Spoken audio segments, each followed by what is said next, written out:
Il avait renoncé depuis longtemps à être père, mais lorsqu'on lui remit 4 enfants affamés sur son lit de mort, Henry Granger n'eut d'autre choix que d'essayer. Puis vint une veuve qui avait plus à offrir qu'un repas. La voix du garçon était rauque, non pas à cause de l'âge, mais de la poussière. Il dit « Prenez-nous ». C'est ainsi que Henry Granger apprit que son frère était mort. La porte avait à peine grincé lorsqu'il les vit. 4 enfants se tenaient sous son porche, tels des ombres découpées dans l'os par le désespoir. L'aîné ne devait pas avoir plus de 12 ans. Le plus jeune s'accrochait à la jambe de l'aîné, les joues striées de larmes séchées par le soleil et le vent. Leurs vêtements étaient en lambeaux, leurs bottes usées. Mais ce n'était pas la pauvreté qui avait surpris Henry. C'était le nom que le garçon avait prononcé. Daniel dit « Tu es Henry ». Le garçon avait les yeux de son père. Henry ne bougea pas, se contentant de le fixer. Son souffle se bloqua quelque part entre le déni et une vie de souvenirs qu'il croyait enfouie à jamais.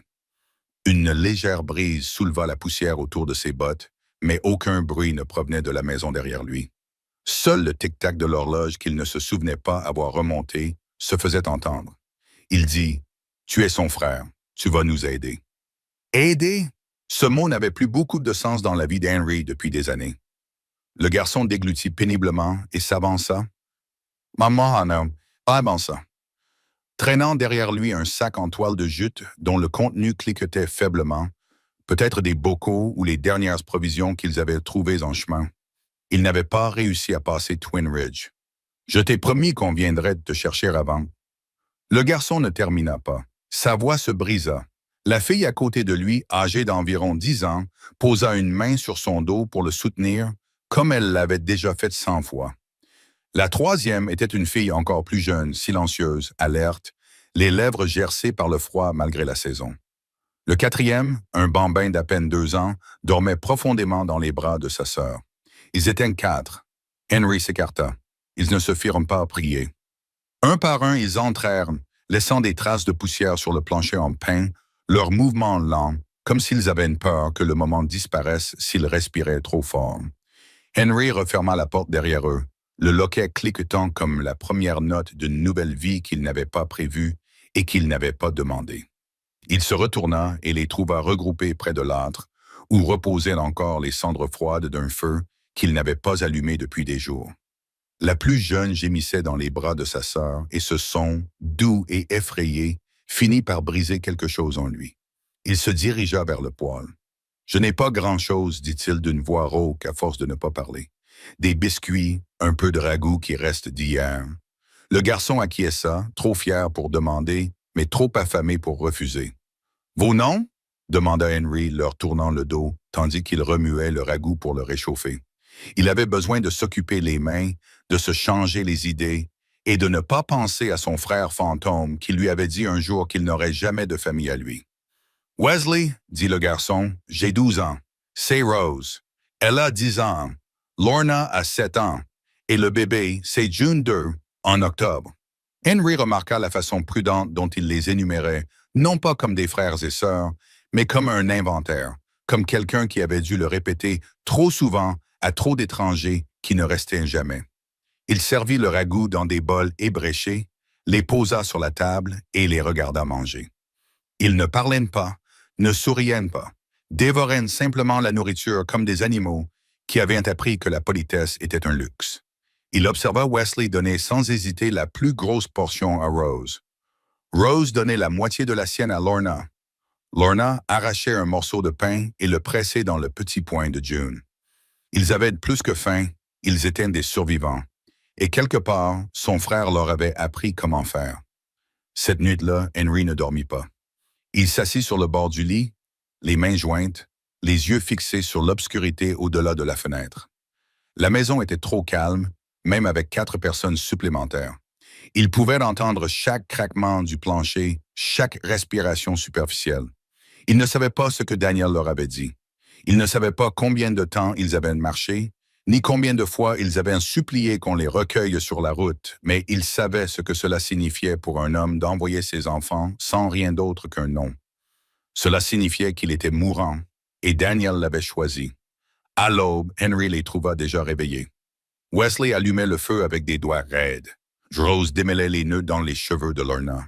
June était assise par terre avec une cuillère en bois qu'elle tapait contre le mur comme un tambour. « Où avez-vous dormi ?» demanda-t-il. Wesley leva les yeux. « Nous avons dormi par terre. Nous ne voulions pas prendre votre lit. » Henry fronça les sourcils. « Il y a une chambre d'amis.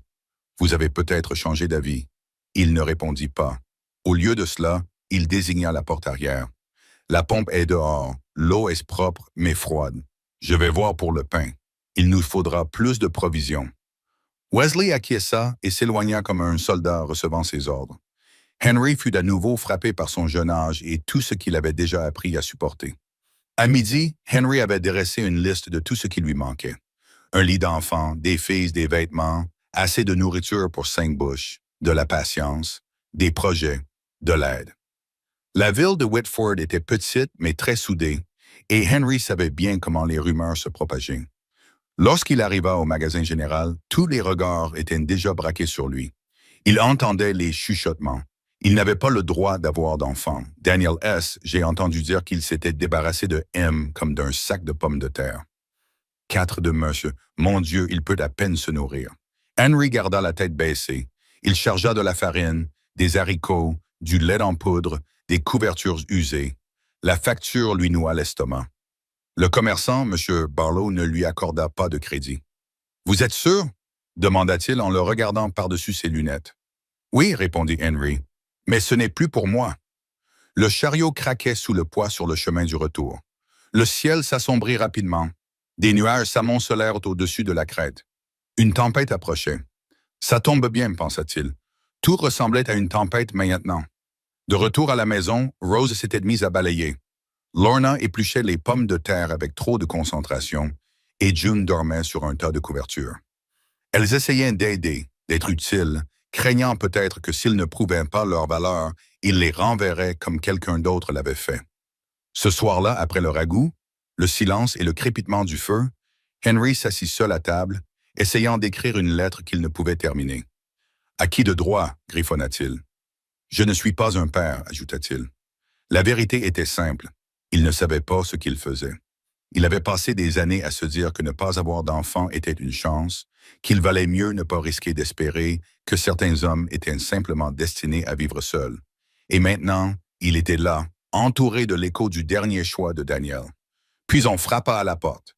C'était doux mais assuré, ni désespéré ni hésitant, juste un seul coup à la porte, juste au moment où le feu commençait à siffler et où le vent poussait contre les volets. Henry se leva. Il ouvrit la porte. Elle se tenait là, un panier à la main, des flocons de neige dans ses cheveux noirs, le regard fixe mais bienveillant. « Excusez-moi de vous déranger, dit-elle, mais quelqu'un m'a dit que Henry Granger avait recueilli les enfants de Daniel et j'ai pensé qu'il aurait peut-être besoin d'un coup de main. » Il ne la connaissait pas.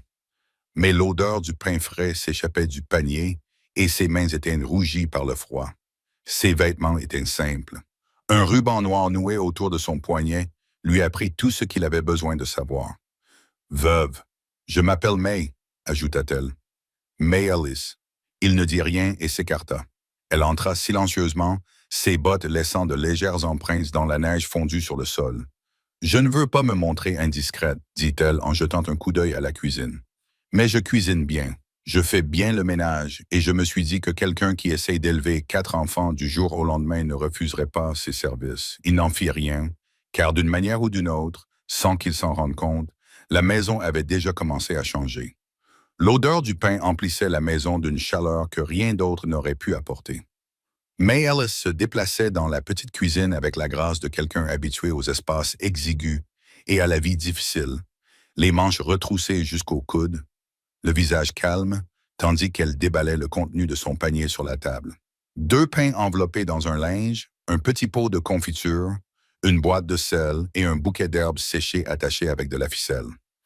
Henry ne dit rien au début. Il s'appuya contre l'encadrement de la porte, les bras croisés, observant son travail, ne sachant pas quoi dire, ni même s'il devait dire quoi que ce soit. Cela faisait longtemps que personne n'avait évolué dans sa maison avec une telle assurance. Elle ne lui demanda pas où se trouvaient les casseroles. Elle ne lui demanda pas ce qu'il avait en réserve. Elle se déplaçait comme si elle avait passé toute sa vie dans des cuisines comme la sienne, ce qui était probablement le cas.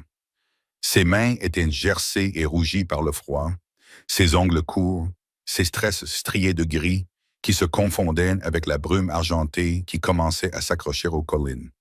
Rose fut la première enfant à s'approcher d'elle. La fillette était restée derrière une chaise, observant attentivement, trop prudente pour parler, mais trop curieuse pour garder ses distances. May leva brièvement les yeux, sourit sans attendre, puis tendit à la fillette un couteau de fils et une pomme abîmée. « Tu peux m'éplucher ça, ma chérie? » Rose ne répondit pas, se contenta d'acquiescer et s'avança. Les deux se tenaient côte à côte au comptoir, l'une coupant des pommes de terre, l'autre concentrée sur les lamelles de peau de pomme qu'elle empilait. « D'où viens-tu? » demanda finalement Henry, d'une voix basse et méfiante, mais pas méchante. May ne s'arrêta pas. À 3 miles de là, un homme élevait des poulets. Quand il est mort, je suis resté. Henry observa son profil à la lumière de la lampe. Elle dégageait une fermeté qui n'était pas sans charme. C'était le genre de force qui naît quand on s'appuie trop longtemps sur quelqu'un. Elle n'était pas venue ici par charité. Elle était venue dans un but précis. « Et quelqu'un t'a dit que j'avais des enfants maintenant? » demanda-t-il, comme s'il avait encore du mal à y croire. May le regarda alors. « Madame Barlow, je prends ses œufs quand j'en ai. Elle m'a dit que tu étais venue chercher de la farine.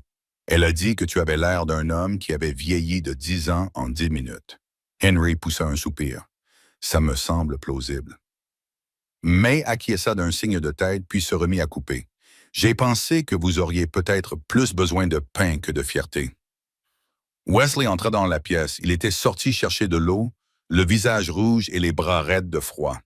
Il se figea en voyant May, jetant un regard vers Henry comme pour lui demander s'il fallait s'inquiéter. « Voici mademoiselle May, » dit Henry. « Elle a apporté du pain et de l'aide. » La bouche de Wesley trembla. « Je peux aider, » dit-il rapidement. « Je n'ai pas besoin que quelqu'un fasse nos corvées. » May se retourna lentement, s'essuyant les mains sur son tablier.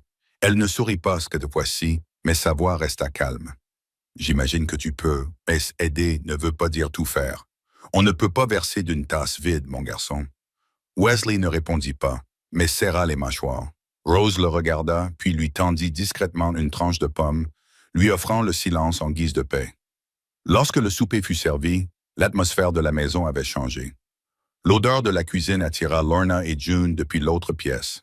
Lorna, toujours méfiante, garda ses distances au début, mais dès qu'elle aperçut un pot de confiture ouvert sur le comptoir, elle oublia toute prudence. June se dandina derrière elle, les cheveux en bataille comme si elle avait dormi trop longtemps et trop profondément sur la couette, et s'agenouilla immédiatement à sa hauteur, lui offrant une petite cuillère en bois pour la divertir. Elles s'assirent ensemble pour la première fois comme une vraie famille. La table était trop petite, les assiettes dépareillées. Mais pour une fois, il y avait des rires. Henry ne les reconnut même pas au début. Juste un petit rire léger et haletant de Lorna qui fit applaudir June et pousser un cri en réponse. Wesley essaya de cacher son sourire, mais lorsque May raconta une histoire à voix basse sur une poule qui s'était égarée dans son garde-manger et avait pondu des œufs dans un sac à fleurs, même lui laissa échapper un petit rire. Et Henry, bien qu'il ne dise pas grand-chose, observait tout cela comme s'il voyait sa cabane pour la première fois, avec ses couleurs, ses bruits et sa vie.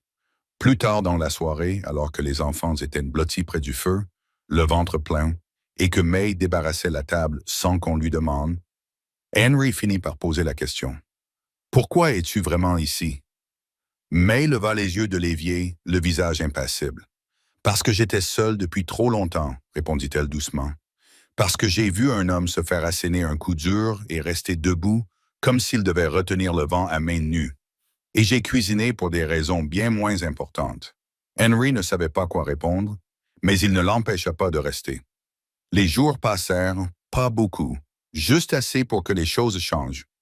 May ne dit jamais qu'elle resterait pour de bon, mais elle était là tous les matins avant l'aube. Elle apportait des œufs, de la farine et des histoires que les enfants n'avaient jamais entendues. Elle tressait les cheveux de Rose tout en lui apprenant à pétrir la pâte. Elle apprenait à Lorna le nom des herbes et leur utilisation dans les tisanes lorsque quelqu'un était malade.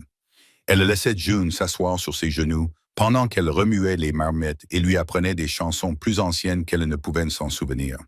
Et avec Wesley, elle ne le dorlotait pas. Elle le laissait l'aider à couper du bois, lui apprenait à aiguiser un couteau sans émousser le tranchant. Elle lui racontait des histoires sur son défunt mari qui avait un jour commis l'erreur d'utiliser du bois trop vert et avait enfumé toute la maison. Henry observait tout cela en silence, avec prudence, comme s'il craignait que quelque chose d'aussi beau disparaisse s'il clignait des yeux trop longtemps. Il était dans la grange en train de réparer une charnière défectueuse sur la porte du poulailler lorsque la lettre arriva. Wesley courut vers lui, les mains tremblantes, et lui tendit de l'enveloppe. Le facteur l'avait laissé en ville. M. Barlow l'avait apporté. Henry la prit, fronçant les sourcils devant l'écriture féminine inclinée. Il l'ouvrit avec la lente appréhension d'un homme qui s'attend à une mauvaise nouvelle. Elle venait de l'avocat. La succession de Daniel avait été réclamée par un cousin éloigné du Kansas. Le terrain, le peu qui restait après que la banque eut pris sa part, avait disparu. Les enfants n'avaient aucun droit, aucun héritage et aucune tutelle officielle. La lettre se terminait par un avertissement. Si les enfants n'étaient pas réclamés officiellement par les tribunaux, ils pourraient être emmenés. Henry eut un haut le cœur. Il plia la lettre sans un mot, la glissa dans la poche de son manteau et se dirigea vers la maison. May était en train de disposer des biscuits sur la table lorsqu'il entra. Elle leva immédiatement les yeux, sentant quelque chose dans son attitude. « Qu'y a-t-il? »« Ce n'est pas à moi, » dit-il d'un ton neutre. « Pas légalement. Un cousin du Kansas a obtenu l'acte de propriété. Si quelqu'un vient fouiner, il pourrait nous prendre les enfants. » Fait dans la panique. Elle s'approcha. « Et toi? » demanda-t-elle. Henry baissa les yeux vers ses mains calleuses. « Je ne suis que celui qui a ouvert la porte. » May acquiesça d'un signe de tête, les lèvres serrées. « Alors peut-être est-il temps de rendre les choses officielles. » Henry haussa un sourcil. « Tu veux dire adopter? » May croisa son regard. Oui et non. Il la fixa, le cœur battant à tout rompre. Elle s'approcha, imperturbable.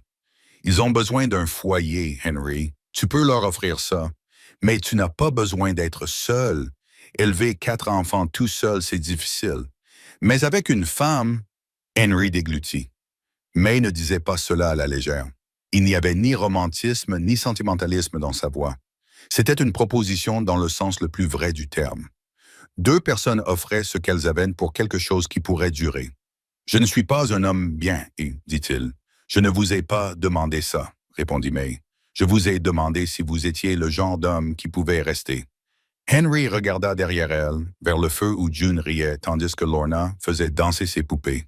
Il vit Rose assise avec son aiguille et son fil, raccommodant la manche déchirée de Wesley, et Wesley qui les regardait tous comme s'il n'arrivait toujours pas à croire que tout cela était réel.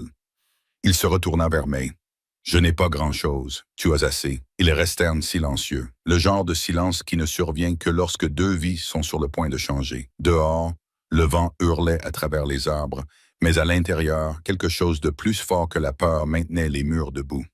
Les jours qui suivirent se confondirent dans un rythme régulier. Les matins arrivaient avec le givre qui recouvrait les fenêtres. Les après-midi étaient consacrés aux tâches ménagères et aux rires. Les soirées étaient bercées par l'odeur du ragoût, les bottes usées près de l'âtre et les prières murmurées pendant que les petits s'endormaient. Mais sous la chaleur et la routine, quelque chose battait régulièrement contre les murs de la cabane. Un avenir encore incertain, une décision qui restait en suspens dans l'air froid entre May Ellis et Henry Granger. Il ne lui avait pas répondu, pas complètement, pas avec des mots, mais il n'avait pas dit non plus. Il continuait simplement à se réveiller et à faire ce qu'il fallait. 3 jours plus tard, Henry déposait les papiers chez le greffier municipal. Rien d'extraordinaire, juste un accord officiel de tutelle avec son nom écrit en lettres majuscules à côté de chaque enfant.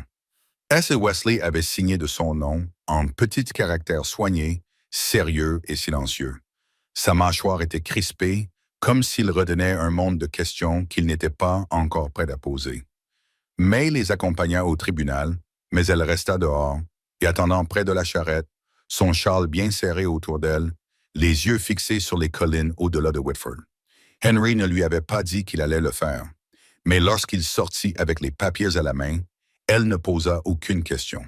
Elle le regarda simplement, avec un mélange de fierté et de soulagement, hocha une fois la tête et remonta à côté de lui. « Tu as fini de courir ?» demanda-t-elle doucement, alors que la charrette se mettait en branle. « Je n'ai jamais couru, murmura Henry. May lui jeta un regard en coin. Tu es sûr? Il ne répondit pas. De retour à la cabane, la vie reprit son cours. Le printemps s'installa lentement, la neige laissant place à une boue molle, puis à des pousses vertes. Les enfants se débarrassèrent de leurs couches de laine et coururent pieds nus dans l'herbe derrière la maison. June fit ses premiers pas assurés, poursuivant une poule qui ne semblait pas particulièrement intéressée par le jeu. Rose se mit à fredonner tout en travaillant. Lorna cessa de se ronger les ongles. Wesley, bien que toujours silencieux, se tenait plus droit, se mit à couper du bois sans qu'on le lui demande, et apprit à June à faire des ricochets près du ruisseau. Henry remarquait tout, mais il ne savait pas comment en parler, ni à voix haute, ni à May. Et pourtant, elle semblait toujours savoir. Un soir, après que les enfants se furent endormis, il la trouva assise sous le porche, une lanterne à côté d'elle, une aiguille à la main, en train de recoudre une chemise déchirée de Wesley avec des gestes lents et précis. « J'ai réfléchi, dit-il. Elle ne leva pas les yeux. C'est dangereux. » Il s'assit à côté d'elle, le bois craquant sous son poids. Pendant un moment, aucun des deux ne parla. Les étoiles brillaient dans le ciel. Un coyote hurla au loin dans la vallée. « J'ai enterré quelque chose quand Daniel est parti, » dit finalement Henry. Une idée, un rêve peut-être. May interrompit son ouvrage. « Je pensais que je n'aurais jamais de famille. Je pensais que Dieu m'avait peut-être fait ainsi exprès. Stérile, inapte. » Elle attendit, sans le presser, lui laissant simplement l'espace nécessaire pour dévoiler quelque chose qu'il n'avait pas osé révéler depuis des années. « Mais ce n'était peut-être pas une punition, dit-il. C'était peut-être une préparation. » May posa enfin son aiguille. Ses doigts effleurèrent des siens, un geste doux et rassurant. « Je ne te demande pas de m'épouser par désespoir, dit-elle doucement. Mais je ne vais pas te mentir, ça simplifierait les choses. La loi favorise les couples, surtout quand il y a des enfants. » Henry acquiesça. « Mais c'est plus que ça, continua May. Ils te considèrent déjà comme leur père, et je te vois déjà comme quelqu'un sur qui je peux compter. » Il se tourna vers elle, puis se retourna complètement, étudiant les rides autour de ses yeux, la force de sa posture, les années qu'elle portait comme une armure et avec grâce. « Veux-tu m'épouser, May Ellis ?» demanda-t-il. Elle ne sourit pas tout de suite. Elle se contenta de soutenir son regard et murmura « Oui », et ce fut tout. Pas de fanfare, pas de public, pas de cérémonie, juste les étoiles au-dessus d'eux et les lucioles qui clignotaient entre les arbres. Mais c'était réel et cela apaisa quelque chose en eux deux. Le lendemain matin, ils l'annoncèrent aux enfants. Rose eut le souffle coupé. Lorna sourit. Wesley se raidit, puis acquiesça d'un signe de tête sec, comme s'il s'y attendait et approuvait. June applaudit et jeta de la purée de pommes de terre en l'air, ce qui semblait être la bénédiction la plus sincère que l'on puisse donner.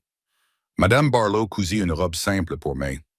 Le révérend Turner prononça les vœux devant la cabane en présence de la famille, de deux témoins et d'un vent qui sentait légèrement les fleurs sauvages. Henry portait sa seule chemise propre. Wesley se tenait droit à côté de lui. May tenait June dans ses bras lorsqu'elle dit « oui ». Une fois la cérémonie terminée, et lorsque le soleil eut suffisamment baissé pour peindre les arbres d'une couleur dorée, la nouvelle famille partagea du pain, de la confiture et du café sucré avec du lait concentré. Ce n'était pas grand-chose, mais c'était à eux. Ce soir-là, May borda les filles dans leur lit. Wesley resta dehors, regardant les étoiles depuis le porche, les mains derrière la tête. Henry resta longtemps sur le pas de la porte avant de le rejoindre. « Elle est bonne pour nous », dit Wesley doucement. Henry acquiesça. « Je m'en souviens, puis, continua le garçon, pas beaucoup, mais je me souviens quand il riait. Ça m'a fait peur, comme si ça n'aurait pas dû sortir. » Henry fixa le ciel. « Tu es différent, » ajouta Wesley. « Plus calme, mais plus stable. » Henry sentit sa gorge se serrer. « Je ne sais pas ce que je fais. »« Je sais, » dit Wesley. « Mais tu es là. » Il fouilla dans sa poche et tendit à Henry une petite sculpture en bois, grossière, inachevée, en forme de cheval. « Je l'ai faite pour toi, » dit-il simplement. Henry la prit à deux mains. Il n'osait pas parler, mais les tempêtes trouvent toujours des endroits calmes. 3 jours plus tard, la lettre arriva. Une autre lettre officielle scellée à la cire rouge, envoyée par la cousine du Kansas. Il ne s'agissait plus seulement d'une revendication sur les terres de Daniel. C'était une menace. Elle voulait les enfants. Apparemment, Elle avait appris qu'ils avaient été placés sous tutelle et avait déposé une requête pour contester cette décision, où elle prétendait qu'Henry n'était pas apte à s'occuper d'eux. Un homme qui n'avait jamais élevé d'enfants, qui n'avait aucun lien de parenté avec les filles et qui venait seulement d'accueillir une veuve par opportunisme suspect. Henry lutte les mots à haute voix à table, d'une voix monocorde, les mains tremblant légèrement. Elle demande à les prendre, dit-il. Lorna eut le souffle coupé. Rose lui prit la main. Wesley ne bougea pas. Elle ne peut pas, dit Rose. Elle ne voulait même pas de nous avant. Parfois, les gens veulent ce qu'ils n'ont pas ce dont ils ont besoin, murmura May, debout derrière Henry, la main sur son épaule. Wesley se leva lentement.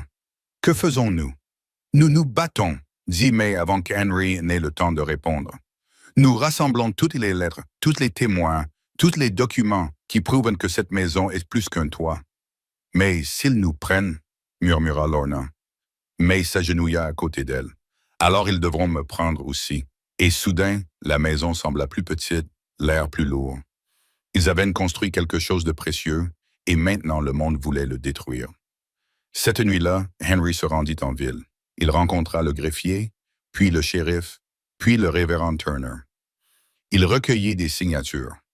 Il expliqua tout, et lorsqu'il rentra chez lui avec un sac rempli de papier, il trouva les enfants déjà endormis sur le sol près du feu, recroquevillés comme des chiots autour de la source de chaleur. May était assise à la table, les mains jointes, les yeux fatigués. « Le procès aura lieu dans 2 semaines, dit Henry. Elle acquiesça. « Nous ne défendons pas seulement ce que nous avons construit, ajouta-t-il. Nous prouvons que nous n'avons jamais eu l'intention de le construire seul. » Elle le regarda alors avec fierté, non pas parce qu'il était fort, mais parce qu'il avait enfin compris ce qu'était la force lorsqu'elle était partagée. Les jours qui précédèrent la date du procès s'écoulèrent dans un étrange mélange de crainte et de détermination. La petite maison qui autrefois ne résonnait que du silence bourdonnait maintenant des préparatifs. May gardait un sac ouvert sur la table de la cuisine, où elle empilait toutes les lettres de recommandation qu'ils avaient pu rassembler. Des noces du révérend, de la mère de l'école, même de Madame Barlow, qui avait écrit d'une écriture tremblante mais sincère qu'elle n'avait jamais vu des enfants s'attacher aussi vite à un endroit qu'ils s'étaient attachés aux Granger. Oui, les Granger. C'était ainsi que les gens les appelaient désormais. Henry n'avait pas vraiment réalisé avant que quelqu'un le dise à voix haute pour la 5e fois en ville et que personne ne le corrige. Mais un nom ne suffisait pas toujours. Il leur fallait des preuves, des témoins dignes de confiance, car un cousin fortuné et lié par le sang pouvait toujours se présenter devant un tribunal et raconter des histoires plus convaincantes que la vérité. May restait calme, toujours calme, même lorsque June jetait un bol d'avoine à travers la pièce pour protester contre l'heure de la sieste. Même lorsque Lorna, ayant entendu quelque chose qu'elle n'aurait pas dû, demanda si c'était en prison que l'on envoyait les orphelins.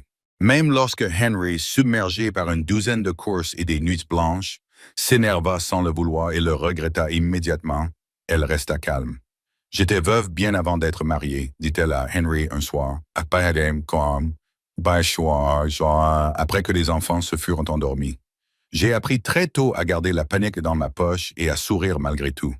Mais cela ne veut pas dire que je ne la ressens pas. » Henry avait acquiescé, le regard fixé sur le feu. Il ne savait pas comment elle faisait pour que cela semble si facile, pour tout gérer avec grâce et détermination. Il avait alors essayé de dire quelque chose, d'expliquer le nœud qu'il avait dans l'estomac, la façon dont ses mains tremblaient quand il pensait à perdre ce dont il ne savait même pas qu'il avait besoin. Mais elle s'était simplement penchée vers lui, avait posé ses doigts sur les siens et lui avait murmuré « Tu n'as pas besoin de le dire, je le sais déjà. » Le matin où il devait se présenter au tribunal, un épais brouillard s'était levé et un silence inquiétant s'était abattu sur les collines. Henry avait attelé la charrette tôt, avait habillé les enfants de leurs plus beaux vêtements et les avait fait monter un par un. Wesley portait une chemise que May avait repassée et ses bottes étaient cirées. Rose serrait contre elle son médaillon, un cadeau de May dans lequel était glissée une petite fleur séchée. Lorna s'accrochait au bras d'Henry jusqu'à ce qu'elle aperçoive June, qui s'était endormie sur l'épaule de May, complètement indifférente à la tension matinale. Le tribunal de Whitford n'était pas très imposant, juste un bâtiment de 2 pièces avec des planchers qui craquaient et trop de fenêtres, mais ce jour-là, Il aurait tout aussi bien pu s'agir des portes du jugement dernier. Ils arrivèrent les premiers. May disposa des papiers sur le banc tandis qu'Henry faisait les 100 pas à l'arrière de la salle. Les enfants s'étaient assis tranquillement sur le banc de devant, balançant leurs pieds au-dessus du sol. La cousine arriva la deuxième. Elle s'appelait Mademoiselle Constance Eldridge, une femme aux lèvres pincées, au col haut et à l'expression qui semblait trouver à redire à tout et n'importe quoi. Elle portait des gants noirs et tenait une canne à pommeau argentée qui claquait sur le sol à chaque pas, non par nécessité, mais par autorité. « Monsieur Granger », dit-elle froidement, sans lui tendre la main. « Mademoiselle Eldridge », répondit-il, sans lui rendre son salut. Elle regarda derrière lui vers les enfants et les secoua doucement. Je m'attendais à pire vu les circonstances. Henry se hérissa. May s'interposa. « Nous ne sommes pas ici pour échanger des insultes, dit-elle. Laissons la justice suivre son cours. » Mademoiselle Eldridge ne répondit pas. Elle se contenta de se retourner et de prendre place à côté de son avocat, un homme rusé nommé Porter, aux doigts tachés d'encre et au sourire suffisant. Le juge arriva un instant plus tard. Le juge Reynolds, un homme âgé avec une moustache qui ressemblait à un pinceau gelé et des yeux qui en voyaient plus qu'il n'en disait. Il s'assit sans cérémonie et ouvrit le dossier devant lui. « Nous sommes ici pour déterminer la garde de 4 mineurs, commença-t-il. Wesley, Rose, Lorna et June, les enfants biologiques de feu Daniel Granger. » Il regarda par-dessus ses lunettes. « Leurs tuteurs actuels sont-ils présents? » Henry se leva. « Henry Granger, monsieur, frère de Daniel. » May se leva à ses côtés. May Granger, épouse d'Henry, tout triste des enfants. Le juge Reynolds hocha la tête puis fit signe à l'autre côté. Et la contestataire, Porter, se leva. Mademoiselle Constance Eldridge, cousine de feu Daniel Granger, ayant un lien de parenté légal et une revendication sur la succession familiale. Le juge Reynolds se cala dans son fauteuil. « Très bien, commençons. » La première heure fut méthodique. Porter exposa l'arbre généalogique, la situation financière de sa cliente, ses propriétés foncières et une maison de 3 étages dans l'Est. Il parla des pensionnats et des gouvernantes, de l'éducation et de la lignée. Il dépeignit Henry Granger comme un homme solitaire, stérile de nature, endurci par l'isolement.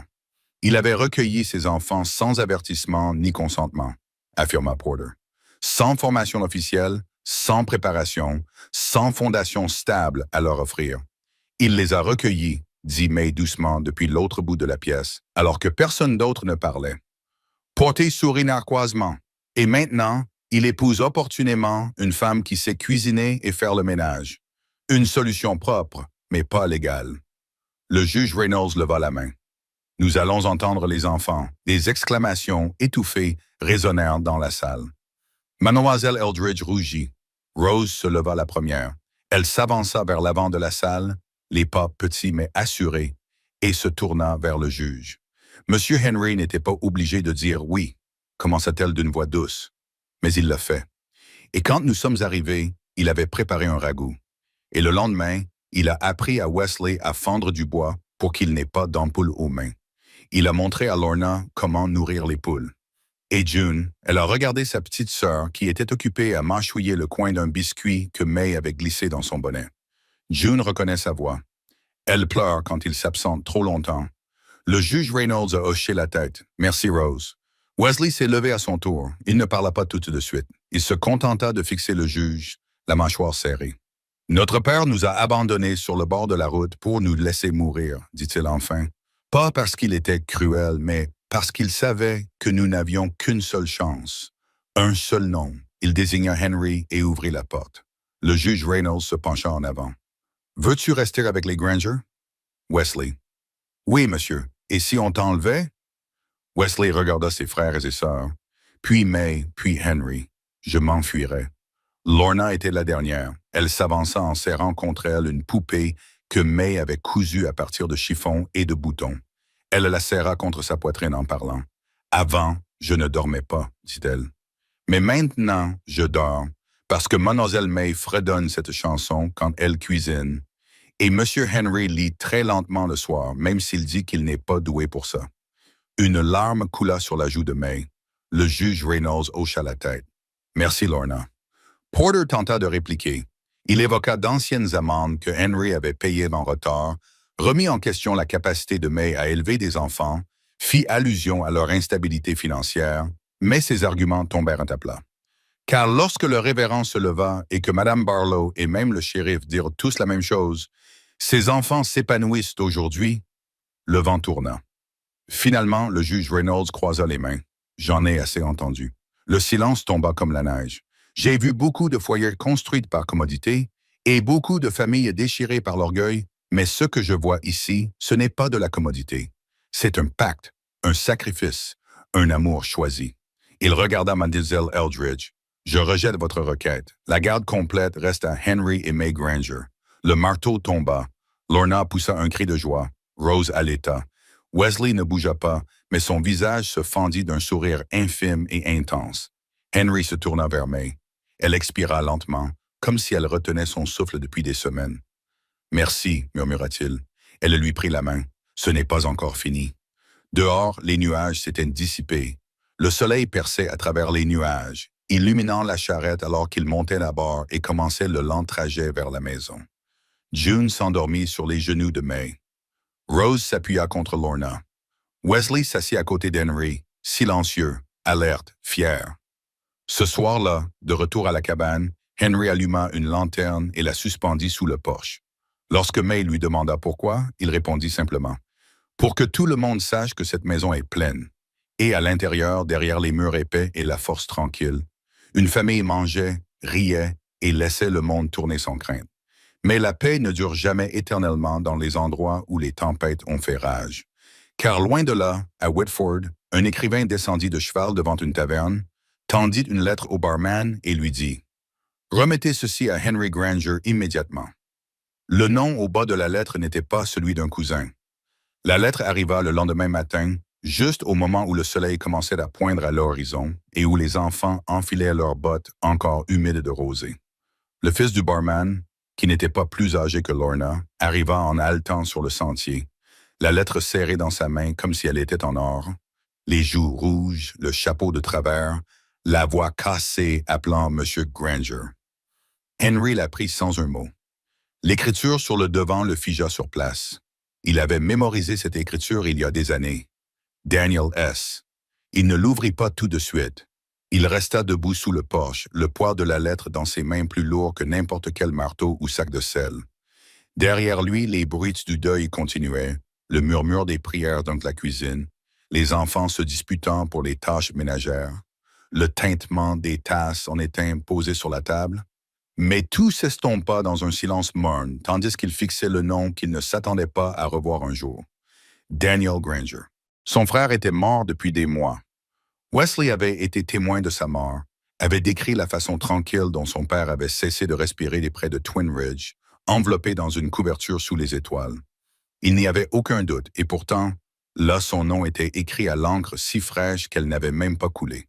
Henry déchira l'enveloppe. La lettre était courte. « Si tu reçois cette lettre, c'est que j'ai échoué. Je suis désolé. Il y a des choses que tu dois savoir. Les enfants ne sont pas en sécurité, pas seulement face au monde, mais face à ceux qui les recherchent.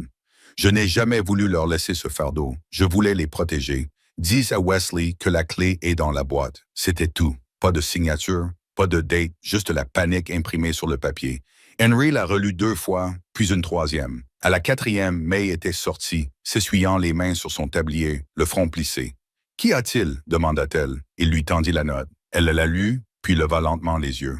« Tu y crois ?»« Je ne sais pas. Ce n'est pas un faux, je sais. » Ils s'assirent ensemble dans le silence de l'aube, la lettre froissée entre eux. Les implications étaient trop importantes pour être comprises d'un seul coup. Daniel était vivant, ou du moins assez vivant pour envoyer un avertissement. Et que voulait-il dire? Pas en sécurité. Quel danger? Et quelle boîte? Les enfants comprirent que quelque chose n'allait pas dès que Henry rentra dans la pièce. La tension autour de sa mâchoire le trahissait. Rose arrêta de balayer. Wesley se leva lentement de l'endroit où il était en train d'attacher le seau d'eau. Henry se tourna vers lui. « Ton père t'a-t-il jamais donné quelque chose? Une boîte ou même mentionné une boîte? » Wesley fronça les sourcils. Il avait une sacoche.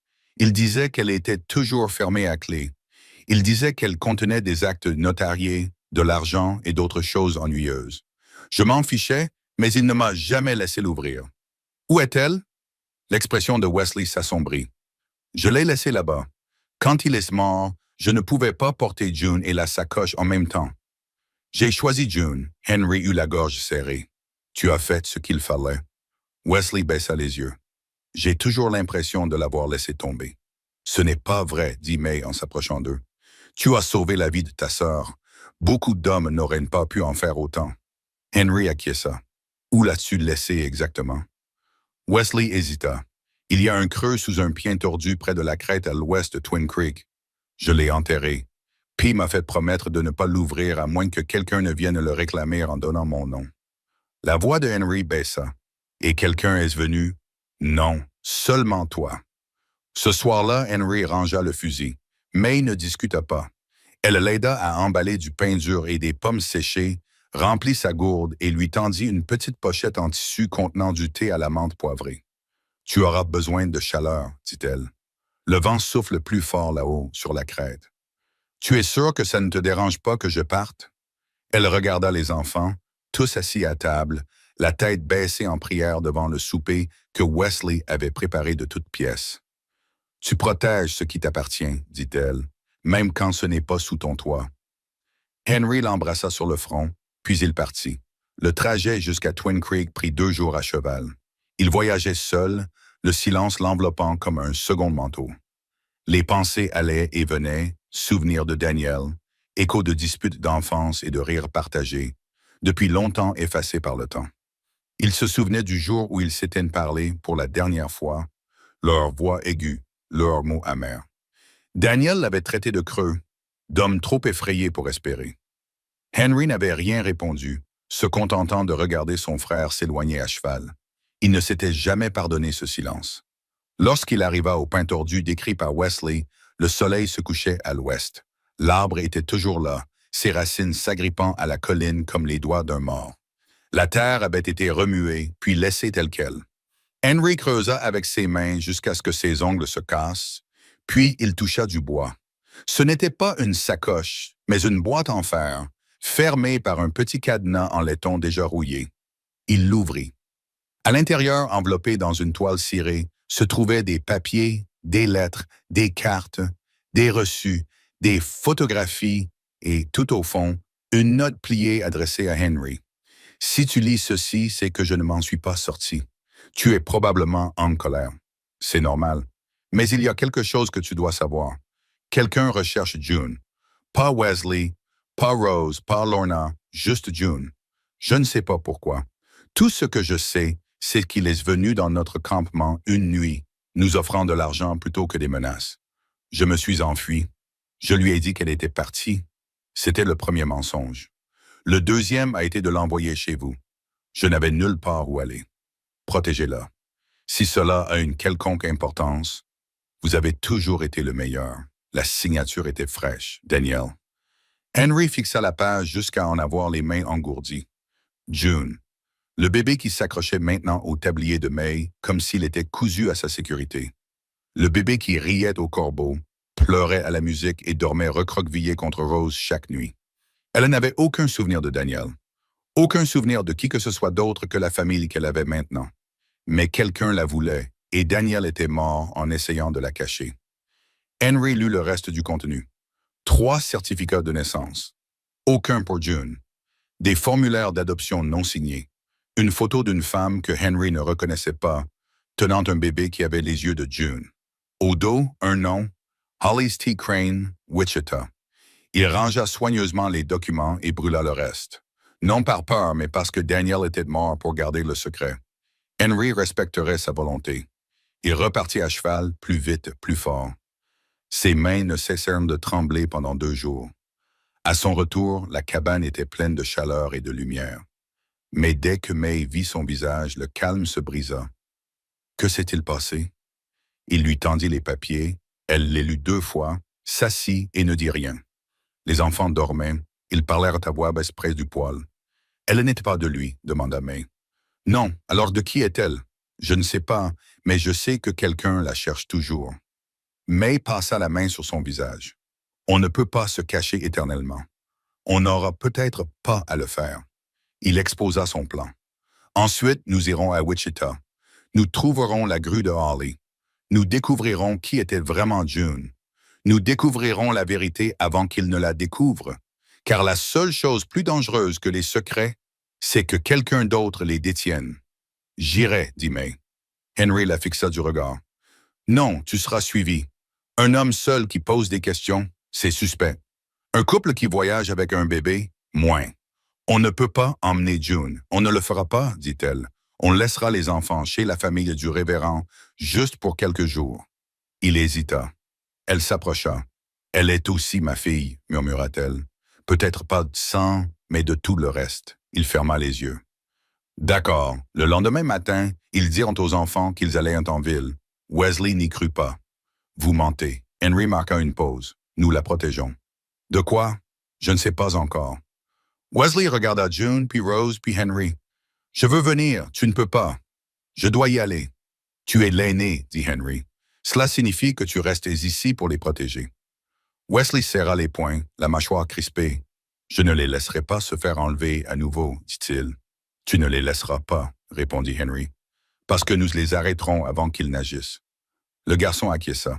Cette nuit-là, Henry refit ses bagages. May fit les siens à côté de lui. Aucun des deux ne dit ce qu'il pensait, que cela ne concernait plus seulement June. Il s'agissait de toute la maison, de chaque brique, de chaque battement de cœur. À l'aube, ils partirent. Derrière eux, 4 enfants se tenaient sous le porche et leur faisaient signe, quelque part sur une route que nulle carte n'avait tracée. La vérité les attendait, les dents serrées. La route vers Wichita était droite mais cruelle. Elle traversait des prairies aplaties par le vent, passait devant des granges squelettiques et des clochers d'église à moitié effondrés, traversait des villes qui se souvenaient à peine de leur nom. Henry et May chevauchaient le plus souvent en silence. Ce n'était pas le silence d'étrangers, mais celui de personnes qui se préparaient à l'impact. Ils ne parlaient pas parce qu'aucun d'eux n'avait les mots pour exprimer ce qu'ils craignaient, ou pire, ce qu'ils pourraient trouver. Ils voyageaient en léger, avec un sac de vêtements, une bourse de pièces et une fausse piste laissée à Whitford au cas où quelqu'un viendrait poser des questions. La femme du révérend avait accepté de prendre les enfants sans poser de questions. Dieu voit tout, avait-elle murmuré à May en la serrant dans ses bras.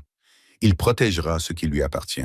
Et May y croyait, mais elle croyait aussi en ses mains, en son intelligence et au poids rassurant du pistolet qu'Henry avait glissé sous le banc de la charrette. Ils arrivèrent à Wichita le 3e jour. La ville était plus grande que dans le souvenir d'Henry, envahie de cheminées et de charrettes tirées par des chevaux, les bâtiments si serrés les uns contre les autres que les ruelles étaient à peine praticables. Il n'était pas revenu ici depuis plus de 10 ans, depuis qu'il avait vendu son bétail des plaines et juré de ne jamais revenir. Le bruit lui semblait désormais aigu, les gens plus rapides, leurs yeux toujours à l'affût de quelque chose. Ils trouvèrent à se loger dans une chambre au-dessus d'une boulangerie, où l'odeur de levure et de sucre flottait dans l'air. May déroula la couverture sur le sol, tandis qu'Henry clouait le loquet de la fenêtre. Puis il sortit le nom de la poche de son manteau. Hollis T. Crane. Pas d'adresse, juste le nom.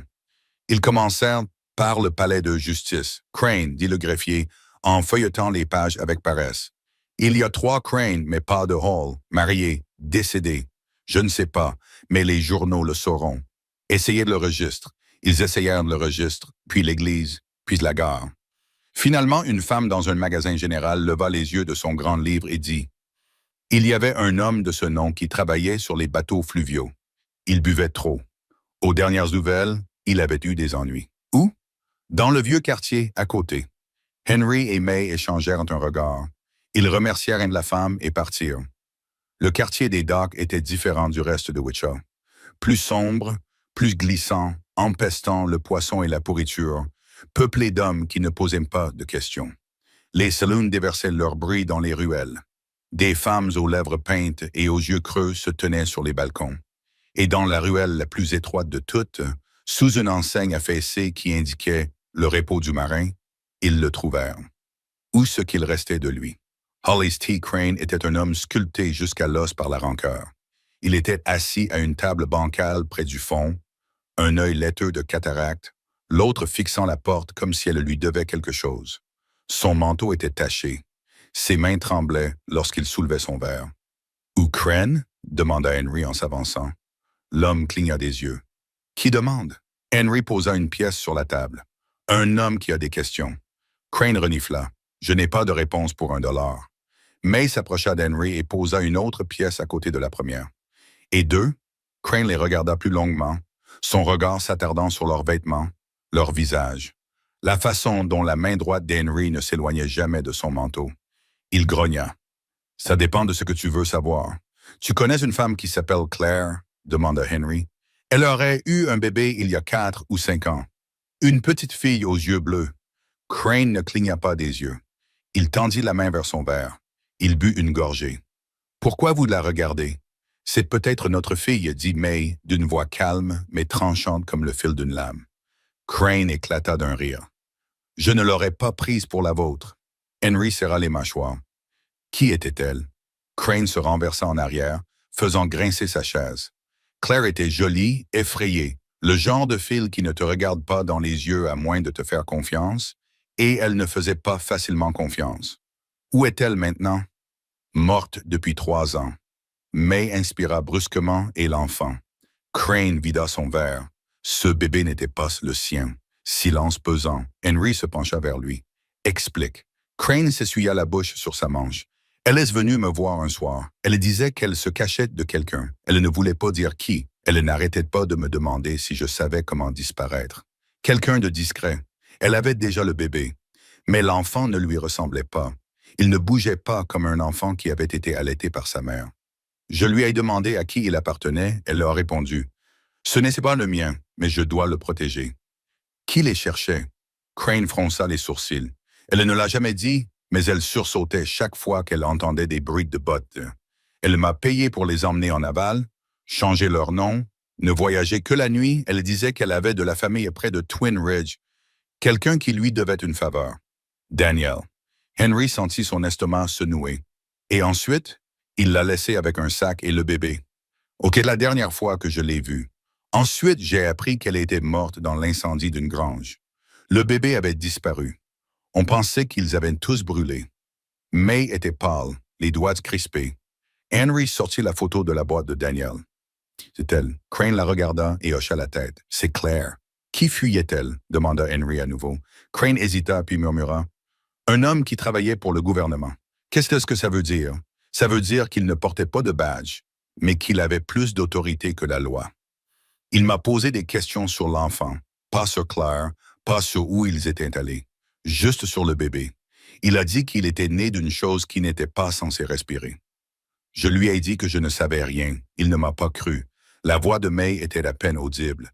Qu'est-il arrivé à cet homme? Il a disparu comme de la fumée. Ils quittèrent le saloon avec plus de questions que de réponses. De retour dans la chambre au-dessus de la boulangerie, Henry faisait les 100 pas, tandis que May était assise, les bras croisés, les yeux fixés sur le sol. Un homme qui avait l'air d'un agent du gouvernement, murmura-t-elle. Qu'est-ce que ça veut dire? Que June n'est pas un enfant comme les autres. C'est juste une petite fille, dit Henry. Une petite fille qui aime les pommes de terre et le soleil, et qui chante quand le vent souffle dans le bon sens. Mais quelqu'un la veut suffisamment pour poursuivre une femme jusqu'au feu. Henry ne dit rien. May se leva. On ne peut pas y retourner, n'est-ce pas? Il la regarda. On doit quoi? À ce qui nous appartient? Ils partirent le lendemain matin. Plus vite, plus fort, le vent déchirant leurs manteaux, les sabots martelant le sol comme des tambours d'alarme à travers la campagne. Ils ne dormiront pas cette nuit-là, se contentant de camper à l'abri du vent. Ils entretenaient d'un feu bas, dos contre dos. « Et si cet homme revient? » demanda May. Henry ne répondit pas, se contentant de charger son fusil.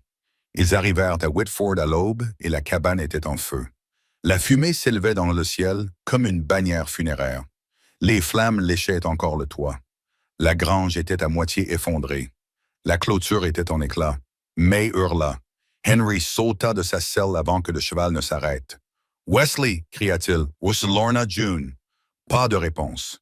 Puis des bruits de pas derrière la cabane. Une silhouette apparut dans titubant. Wesley. Du sang sur sa chemise. Les yeux pleins de fumée. « Henry !» toussa-t-il avant de s'effondrer dans les bras de Henry. « Ils sont venus !» allaita-t-il. Des hommes en manteau noir ont dit qu'ils avaient des ordres. À emmener June. Le cœur de Henry s'arrêta. Où est-ce? Wesley secoua la tête et courut avec Lorna vers les bois. May tomba à genoux. Henry se leva en soulevant Wesley. On va la récupérer, dit-il. Ce n'était pas un espoir, mais une promesse. Ils repartirent au galop. Cette fois, ce n'était pas pour trouver des réponses, mais pour porter secours. Henry tenait les rênes si fort que ses jointures blanchirent. Gisait à côté de lui, la mâchoire serrée, les yeux vitreux de rage et de peur. Derrière eux, Wesley était recroquevillé dans le chariot, le sang séché sur la tempe, la main toujours crispée sur le fusil qu'il n'avait pas eu la force de tirer au moment crucial. L'odeur de la fumée imprégnait encore sa peau.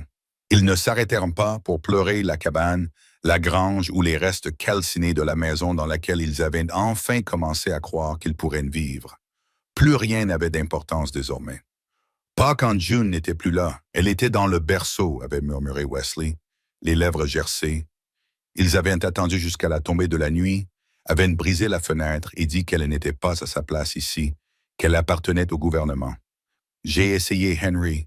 J'ai essayé. Henry l'avait fait taire en posant une main sur son épaule. Tu en as fait assez. Tu es encore en vie. C'est plus que je ne pouvais demander. À présent, ces mots résonnaient comme une accusation. Ils arrivèrent au presbytère du révérend vers minuit. Henry frappa à la porte avec le plat de la main jusqu'à ce que les fenêtres s'illuminent à la lueur d'une lanterne et que la porte d'entrée s'ouvre en grinçant. « Où sont-elles » demanda-t-il avant que le révérend Tiller n'ait le temps de répondre.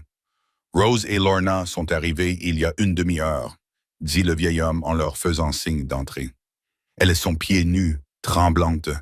Elles sont bouleversées, mais elles vont bien. » May le bouscula avant qu'il ait fini. Elle trouva les deux filles blotties près de l'âtre, enveloppées dans des couvertures. Rose serrait Lorna dans ses bras comme elle l'avait fait à leur arrivée à la cabane, quelques mois plus tôt. « Elles ont emmené June, dit Rose avant que May ait pu poser la question. « Elle t'a appelé en criant. » Ces mots la transpercèrent. Henry s'accroupit à côté d'elle. « Avez-vous vu où ils sont allés? » Rose acquiesça, les larmes aux yeux. Ils avaient un chariot noir, rapide, sans inscription. Un homme, peut-être deux. Tous deux portaient des manteaux comme des croque-morts. « Avez-vous vu leur visage? » demanda May. « Juste une longue cicatrice sur la bouche. » Il ne répondit pas, se contentant de faire signe à l'autre. Henry se leva. Ils se dirigent vers le nord. Le dépôt du gouvernement se trouve à 2 villes de là, près de Cross Bend. Il n'y a rien d'autre là-bas, à part des rochers et la route. Ils ne s'arrêteront pas, dit May. Non, acquiesça Henry. Nous non plus. Ils laissèrent les enfants avec le révérend, cette fois en lui expliquant tout et en lui promettant discrètement que si elles ne revenaient pas, quelqu'un viendrait les chercher. May embrassa chaque enfant sur le front, s'attardant plus longtemps sur Lorna, qui agrippait l'ourlette de sa jupe comme une bouée de sauvetage. Henry ne dit rien. Il ne faisait pas confiance à sa voix. Ils empruntèrent un cheval frais et chevauchèrent toute la nuit. Le dépôt de Cross Bend était une forteresse de fer et de routine. Pas de panneaux, pas de drapeaux, juste une haute clôture, de hautes fenêtres et des hommes en uniforme qui ne portaient pas de badge, mais se déplaçaient comme des soldats. Ils ne figuraient sur aucune carte. Mais Henry s'en souvenait depuis la guerre. Construit comme une station d'approvisionnement, il avait ensuite été abandonné, puis discrètement repris par le genre d'homme qui opérait sans témoin. À l'aube, ils observèrent les lieux depuis une crête. De la fumée s'échappait de la cheminée. Un seul chariot était garé près des écuries. Le cri bref et aigu d'un enfant résonna dans le vent. « Elle est là-dedans » murmura May. Henry acquiesça. « On y va cette nuit. »« Non, dit-elle en se tournant vers lui. On y va maintenant. Tu vas te faire tuer. Et toi aussi. » Elle le regarda fixement. « Je ne vais pas attendre une seconde de plus avec elle entre les mains de ces hommes. » Il ouvrit la bouche, la referma, puis acquiesça. Ils s'approchèrent à pied, utilisant les arbres et le terrain accidenté comme couverture. Henry fit le tour par l'ouest en direction de l'écurie. May se glissa vers l'arrière du bâtiment, où une porte était entr'ouverte près des marches menant à la cave. Pas de garde, juste un silence trop épais pour être rassurant. À l'intérieur, le dépôt sentait le métal rouillé et l'huile. Henry avança à pas feutrés, le fusil lourd dans ses mains. Il suivit le couloir qui longeait des pièces vides jusqu'à ce qu'il l'entende à nouveau. La voix de June, douce, gémissante. Il la trouva dans une pièce sans fenêtre, sans lit, juste un lit de camp, une lanterne et une pile de papier sur un bureau à côté d'elle. Elle était assise, le visage taché, le pouce dans la bouche, se balançant lentement. Ses yeux s'illuminèrent dès qu'elle le vit. « Papa, murmura-t-elle. » Il se précipita vers elle et la prit dans ses bras. « Chut, je te tiens, je te tiens. » Puis un clic derrière lui. Il se retourna lentement. L'homme à la cicatrice sur la bouche se tenait dans l'embrasure de la porte, un pistolet pointé droit sur la poitrine d'Henry. Son regard n'exprimait pas la colère. C'était l'inévitable, comme s'il s'y attendait. « Tu n'as pas le droit d'être ici, » dit-il. Henry ne bougea pas. « Elle n'est pas à toi. » L'homme pencha la tête. « Non, mais elle n'est pas à toi non plus. »« Qu'est-elle » demanda Henry. L'homme baissa légèrement son arme. Elle est née d'une femme qui n'aurait pas dû concevoir. Une expérience menée par le gouvernement sur des volontaires. L'une parmi une douzaine. Les autres n'ont pas survécu. Henry sentit son sang se glacer. Ce n'est qu'une enfant. Elle est bien plus que ça. Elle a de la valeur. Henry recula vers le bureau. L'homme releva son arme. Non! Mais Henry fut plus rapide. Il renversa la lampe du bureau sur le bras de l'homme. Le coup partit dans le vide, brisant le pied du bureau. June hurla. May courait déjà dans le couloir lorsqu'elle entendit le cri. Elle fit irruption dans la pièce, vit Henry aux prises avec l'inconnu, vit le pistolet glisser sur le sol, vit l'homme s'effondrer, puis elle tira. Le bruit était assourdissant dans le petit espace. L'homme s'effondra. May lâcha le pistolet. Henry se tenait debout, haletant. June se cramponnait à sa poitrine. « Il faut partir, » dit-il.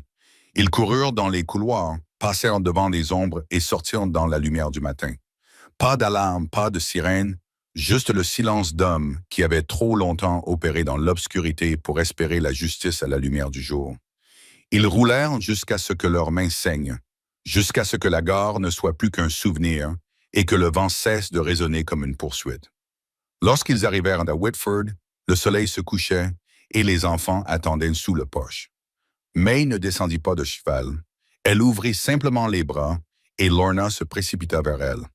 Wesley prit June des bras de Henry et la serra si fort qu'elle poussa un cri. À l'intérieur, le feu brûlait déjà. Henry resta longtemps debout à les regarder. Les rires, la lumière. May s'approcha de lui. « Elle est à nous, » dit-elle. Henry acquiesça. « Elles sont toutes à nous. » Cette nuit-là, il s'assit à table et ressortit la dernière lettre de Daniel. Il ajouta une ligne au bas de la page. Ils sont en sécurité maintenant. Il plia la lettre et la rangea dans le tiroir. Puis il rejoignit sa famille près de la cheminée. Et pour la première fois depuis des mois, il s'endormit facilement. Mais alors que les flammes commençaient à s'éteindre, on frappa à la porte. Pas désespérément, pas faiblement, mais fermement, intentionnellement. Henry se leva. On frappa une seule fois, régulièrement, sans urgence, sans crainte, sans insister. Le genre de coup qui ne demande pas la permission, qui annonce une arrivée. Henry se figea près de la cheminée, les mains toujours posées sur l'épaule de June. May leva les yeux de son ouvrage. Wesley se raidit le premier, se levant déjà du coin de la pièce. Même Rose laissa tomber son livre. C'était l'heure du silence, pas celle des étrangers. Henry se déplaça lentement, traversant la pièce sans un mot. Il prit le fusil derrière la porte, tout aussi silencieusement, et ce n'est qu'alors qu'il déverrouilla la porte et l'ouvrit. L'homme sur le porche n'était pas celui qu'il attendait. Il était vieux, trop vieux pour être une menace au sens traditionnel du terme. Un manteau pendait sur ses épaules, plus comme un poids que pour le tenir chaud. Ses bottes étaient fendues, ses mains tachetées de taches de vieillesse, et ses yeux, dont la couleur était difficile à définir à la lueur vacillante du feu, avaient une profondeur qui ne venait ni de l'étude ni de l'âge, mais de la connaissance. Il n'était pas seul. Derrière lui, attaché à une souche, se tenait une mule chargée d'équipements, du genre que l'on emporte seulement quand on n'a pas l'intention de revenir. « Je cherche Henry Granger, » dit le vieil homme. « Vous l'avez trouvé? » L'homme acquiesça comme si cela confirmait quelque chose qu'il attendait depuis longtemps. « Je peux entrer? » Henry ne répondit pas, mais s'écarta. Le vieil homme entra comme s'il était chez lui, non pas parce qu'il se déplaçait avec l'assurance du propriétaire, mais parce qu'il se déplaçait avec la grâce de quelqu'un qui avait porté un fardeau trop lourd pendant trop longtemps pour laisser la peur l'arrêter maintenant. Il ôta lentement son chapeau, comme s'il méritait le respect, et balaya la pièce du regard. May s'était déjà levée. Elle s'approcha des enfants et se plaça entre eux et la porte, les doigts crispés sur le bord de la table. Je ne suis pas venu pour emmener qui que ce soit, dit l'homme d'une voix douce semblable à du bois poncé. Plus maintenant. Alors, pourquoi êtes-vous ici? Demanda Henry. L'homme regarda June. La pièce devint silencieuse. J'en faisais partie, dit-il. L'expérience, les essais. J'étais l'un des médecins qui ont signé le registre des naissances. La petite June, elle n'était pas censée vivre. May s'avança. Elle n'est pas à vous. Je le sais, dit-il. C'est pour ça que je suis ici. Henry serra plus fort son fusil. Parlez. L'homme baissa les yeux vers le sol pendant un long moment avant de parler. Il y a des années, commença-t-il, un projet a été lancé en secret sous le couvert de la médecine, du progrès, de la science, des essais de fertilité. Des utérus qui ne devaient pas apporter de fruits ont été stimulés à l'aide de produits chimiques et de manipulation. 12 femmes. Aucune d'entre elles n'a été informée de la vérité. Elles pensaient aider l'avenir. Au lieu de cela, elles sont devenues des hôtes. Il leva alors les yeux, le regard embué. Personne ne parla après cela. Henry lui prépara du thé. Le vieil homme resta assis près du feu jusqu'à ce que les flammes se transforment en braise, regardant June trottiner d'une pièce à l'autre, fredonnant, jouant avec un cheval en bois que Wesley avait sculpté quelques semaines auparavant. Il pleura une fois en silence lorsqu'elle rit, puis il partit. Ils ne le revirent jamais. Les jours passèrent, les semaines. La cabane fut reconstruite pièce par pièce, la grange réparée, la terre labourée à nouveau. Les voisins vinrent de loin pour aider après avoir appris ce qui s'était passé. Whitford était un petit village, mais ses habitants avaient un grand cœur. Ils ne virent plus jamais de chariot noir. Ils n'entendirent plus jamais parler du gouvernement. Et ils n'en avaient pas besoin, car certaines fins ne s'accompagnent pas de tonnerre, mais de paix. Henry et May plantèrent un jardin ce printemps-là. Les enfants grandirent comme des jeunes arbres, courbés par le vent, mais profondément enracinés. Wesley devint un protecteur, non par devoir, mais par amour. Rose écrivait des poèmes que personne ne comprenait, mais que tout le monde ressentait. Lorna apprit à coudre sans se piquer les doigts, et June, brillante, curieuse, intrépide, resta au centre de leur vie. Une fille née du mystère, élevée dans la vérité et protégée par une famille qui avait appris le prix du silence. Pour son 6e anniversaire, Henry lui construisit une balançoire. Pour son 7e, May lui prépara un gâteau aux framboises sauvages. Pour son 8e, elle demanda si elle était spéciale. May lui répondit que oui, mais elle ne lui dit jamais pourquoi. Parce que June n'avait pas besoin de savoir ce que le monde lui réservait. Elle avait seulement besoin de savoir ce qu'ils avaient choisi pour elle, qu'elle était aimée, qu'elle était chez elle, que parfois, la famille ne se naît pas, elle se construit, elle se forge dans les tempêtes, façonnée par le feu et maintenue par des mains qui refusent de lâcher prise. Un soir, alors que le soleil se couchait sur les collines et peignait les champs d'or, Henry se tenait à côté de May sous le porche. Les enfants couraient après les lucioles, leur rire résonnant comme une chanson dans la vallée. Le regrettes-tu? Demanda May doucement. Il secoua la tête. Non, je pensais que j'étais maudit de ne jamais avoir de famille, mais je n'étais pas maudit. Il la regarda. J'étais en train d'être préparé. May glissa sa main dans la sienne. Ils restèrent ainsi jusqu'à ce que les étoiles apparaissent, sans dire un mot. Ils n'en avaient pas besoin, car tout ce qu'ils auraient pu dire se trouvait déjà entre les murs de cette petite maison, battant à l'unisson dans son cœur. La maison qu'Henry Granger n'avait jamais construite pour ses enfants, jusqu'à ce que Dieu lui en donne 4.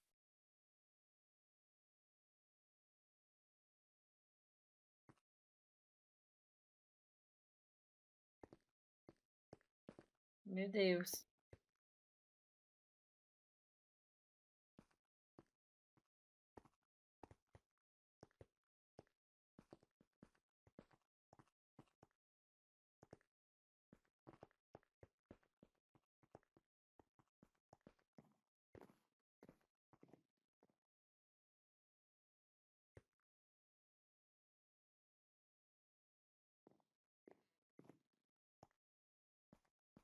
Eu que tenho a afogação?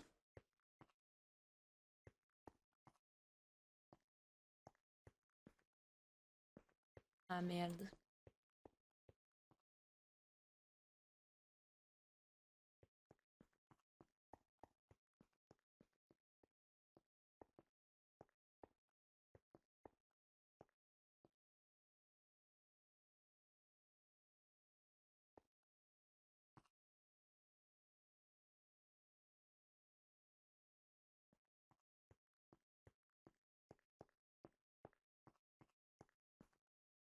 Ah, na descrição tem um A, ponto de interrogação.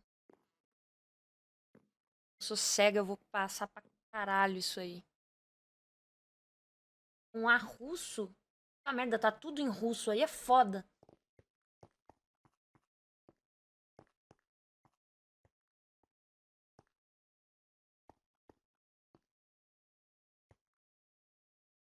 Ah, mano, falaram que é um garfo, véi. Achei! Esse mesmo. Ai, vocês são bons. Tá, consegui botar na roda de emote. Esse emote com a cabecinha pro lado. Achei um cansado aqui, ó. Oi? Galera, Tá falando comigo É ou esse tá mesmo. falando com- Só que eu achei que com dependendo aí da posição e do que você tá fazendo, fica meio creepy você virar assim a cabeça pro lado no meio do diálogo, assim. Do nada, né? Ah, eu não te amo mesmo, Olha soldado esse aqui, ó. aleatório mascarado 13. Você caiu com um pedaço de tábua! Que coisa horrorosa! Você caiu com um pedacinho de tábua! Dá até uma quicadinha assim pros lados. Pode. Sensacional.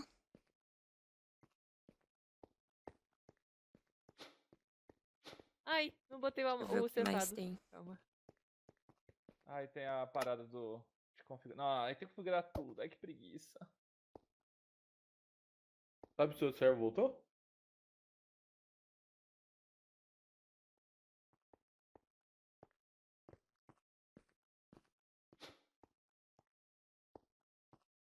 O que nós joga, O que nós jogamos. o do spray, tá? É porque tinha ficado off depois do reset. Mas eu não testei abrir de Vou novo. abrir em paralelo aqui que dá pra abrir. Ver se tem mais algum emote aqui pra você tá. Ai, ai, deixa eu passar aqui sem armadura, dá licença, dá licença. Deixa eu passar aqui sem armadura, dá licença. Conseguiu. O que você É que fez? eu- Olha aqui pra mim, diferente? Sadi. Esse aqui é insano, Tipo, calma. Eu só coloquei o que faltava. Antes eu tava colocando tudo. Eu tava copiando Esse tudo que tá tava lá. Eu escrito- só coloquei o que falta. Pomba. Que no caso é Como a... O pescoço tá comprido. Sabe aquele código que a... Então, eu quero muito botar esse aqui. Aham. Eu achei esse aqui loucura Então, também. No seu script Lua já tem o quê? Enforcado?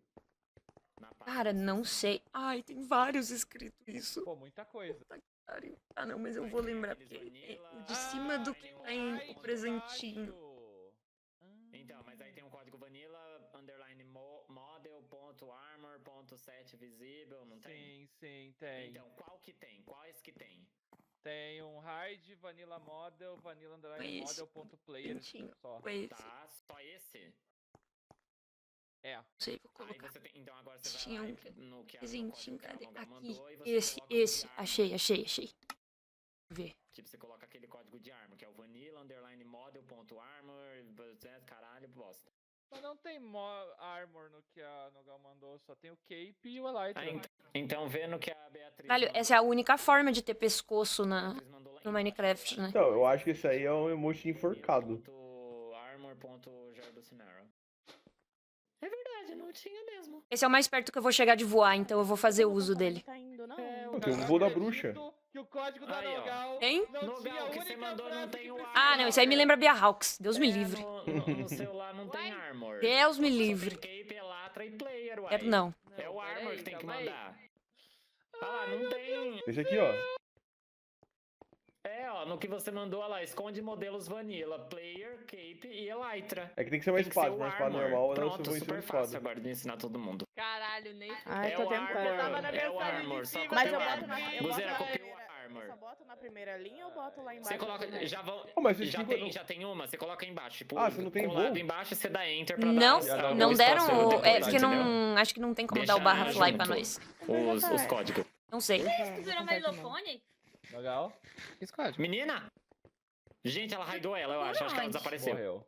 Deixa eu ver. Gente. Oi, Tu tava por onde? Eu voltei, amor. Tá de- Dando um editei a abraço. mensagem. E tu Editei a botou- mensagem, tu velho. botou Editei, meio- mano. Paia. Voltei. No print tava, tá Voltei. ligado? Mas na mensagem não foi, que ótimo. Isso é cosplay ou é real? Ai, velho. É real, velho. Cara, Tô brincando. Eu vou mutar barulho do Mano, Minecraft, com mano. licença. Você tá boa? Oi, rosnou. Ela tá mentindo? Lindo. Eu tô mentindo?